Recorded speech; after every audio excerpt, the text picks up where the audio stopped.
You ever been out on the open road past midnight? Not just driving through a city or going from one suburb to the next. I mean the real road, the kind that stretches through farmland and mountains and long, flat desert plains where the stars seem so close you could scoop 'em right out of the sky if you reached high enough.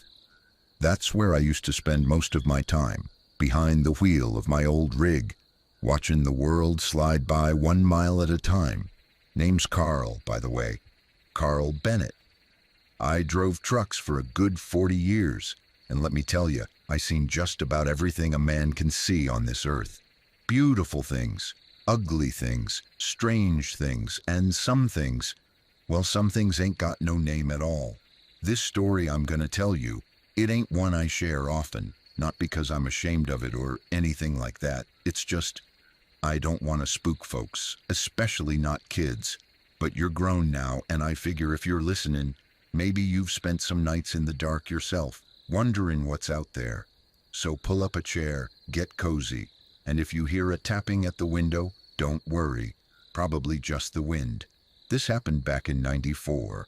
I remember it because it was right after I'd bought myself a new thermos, big old stainless steel thing that kept coffee hot for hours. I'd been running a long-haul job from Amarillo down through the Texas Panhandle, cutting into New Mexico, then heading west toward Flagstaff. I'd taken that route before, lots of open sky, long stretches with nothing but jackrabbits and the occasional tumbleweed. I usually liked those drives. Peaceful, you know? Nothing but the hum of the tires and the crackle of a late-night radio station that faded in and out as the land rolled on. I left Amarillo around 7 p.m. The sun was just starting to dip below the horizon, painting the sky all kinds of orange and purple. Real pretty sight if you like that sort of thing. I had a good load, nothing hazardous, just dry goods. The trailer was full, my tank was topped, and my old Kenworth was purring like a kitten. I figured I'd drive through the night, make it to Gallup by sunrise, catch a few hours sleep, then push on. But somewhere around 2 in the morning, just west of Tucumcari, things started getting weird. Now, I've always said there's a special kind of quiet that lives out there in the desert at night. It ain't the same as silence in your house or even deep in the woods. This kind of quiet is thick, like the land itself is holding its breath.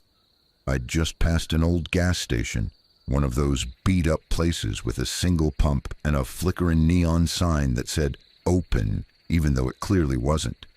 I didn't think much of it. I see plenty of dead stations like that, but not more than 5 minutes later, my CB radio crackled.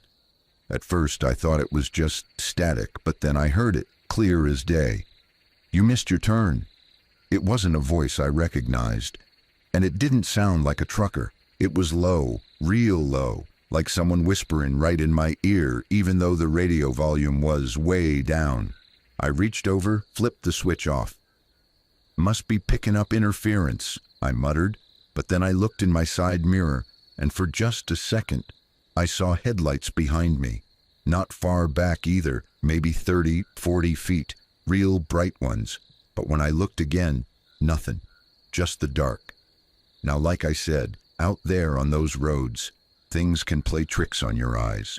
Between the darkness and the hum of the engine and miles of nothing, your mind starts seeing shapes in shadows. But I've always been a careful man. I don't drink, never did drugs, and I made it a point to get decent sleep when I could. So what I saw next, it wasn't some dream or fatigue. About 10 minutes after that voice came over the CB, I saw something on the side of the road, a shape, just lying there in the ditch. At first, I thought it was roadkill, maybe a deer or something bigger, like a hog. But as I got closer, I realized it wasn't an animal.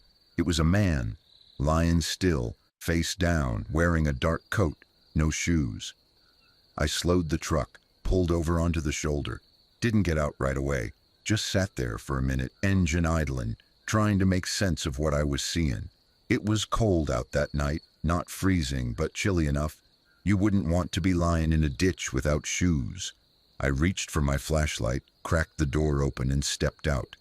The air was still. Not a breeze, not a sound, no crickets, no bugs. Even my truck felt quieter than usual. I walked up slow, boots crunching gravel. "Hey," I called. "You all right there, friend?" No answer. I got a little closer and leaned down with the light. But there was nothing there. Just dirt. No footprints. No sign of a struggle. Just empty space where that man had been.